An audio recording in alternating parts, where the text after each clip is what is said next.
the wild and the tame. Hey, I do not wish to be, nor can I anyway be tamed, for I am wild as they come. Don't you know it, eh?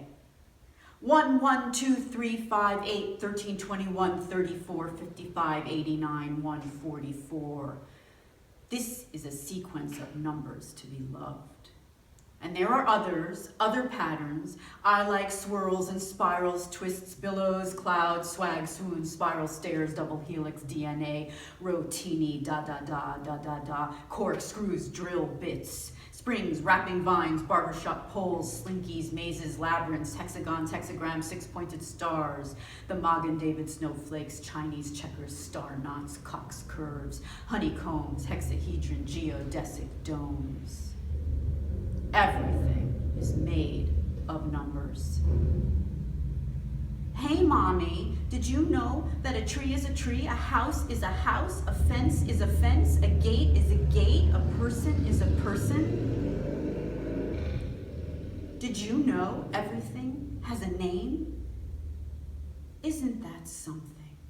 Can you think of anything that doesn't have a name? Can you think of anything that doesn't have a name? Now we shall enter the no-names land, the land of no names, the holy of holies, inner sanctum, where the acts of unnaming begin. So let me say at the outset right now that I will continue this pursuit even if it violates your civil expectations.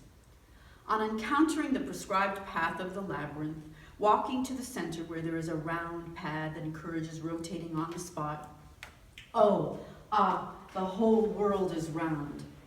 A sphere. Remember that. I remember that.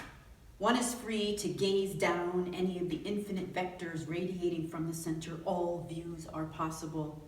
If there is a focal point at the end of any given radius, say a particular tree, a bush, or a stand of flowers, that point is a kind of stoppage. Like a boomerang cast out, time surrenders to eternity, hence the view, the vista to then.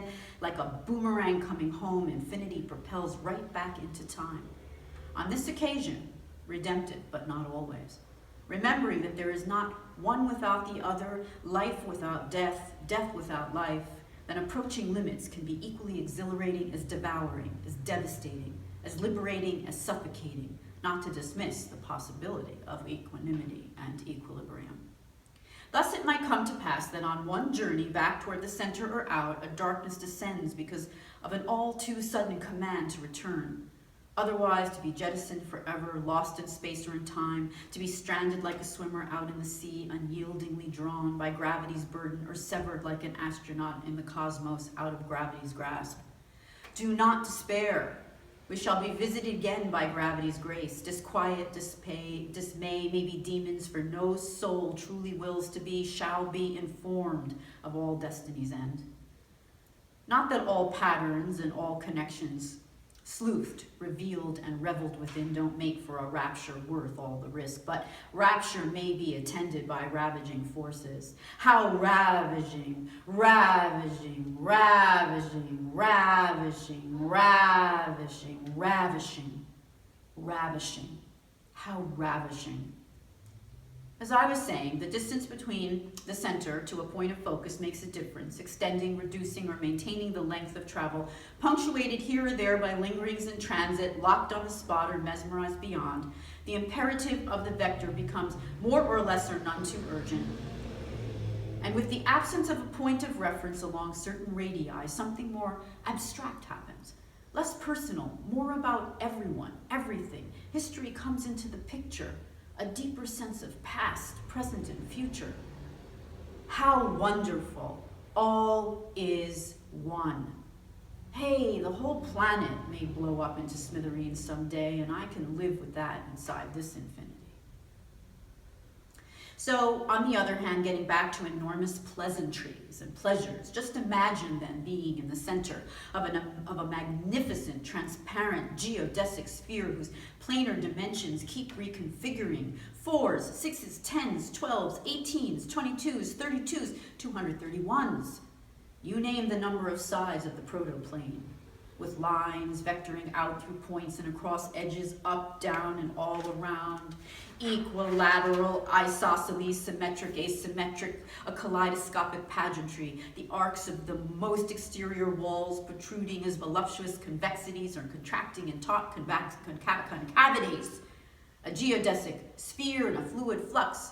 Fluctuation, perpetual motion, evolution, constant flux, transformation, mitosis, time-lapse film, sectioning, dividing, further dividing at a rate beyond the apprehension, comprehension, and assimilation of the mind's eye. I am not at all interested in investigating the idea of mutation. It is not at all important here, although divergence by mutation is always about death, and then of course life, redirected, redesigned, recreated, as cruel as it is. And it is cruel because of the necessity and inevitability that gives birth to change by interruption, disruption, rupture. Thank God for God, thank God for sleep, thank God for laughter, thank God for the senses, thank God for the heart, thank God for the mind, thank God for the imagination, thank God for perceptible and decipherable codes. Thank God for revealing the treasure. Thank God for simple truths. Thank God for transmission. Thank God for reception. Thank God for human being. Thank God for the ordinary and the extraordinary. Thank God for wild and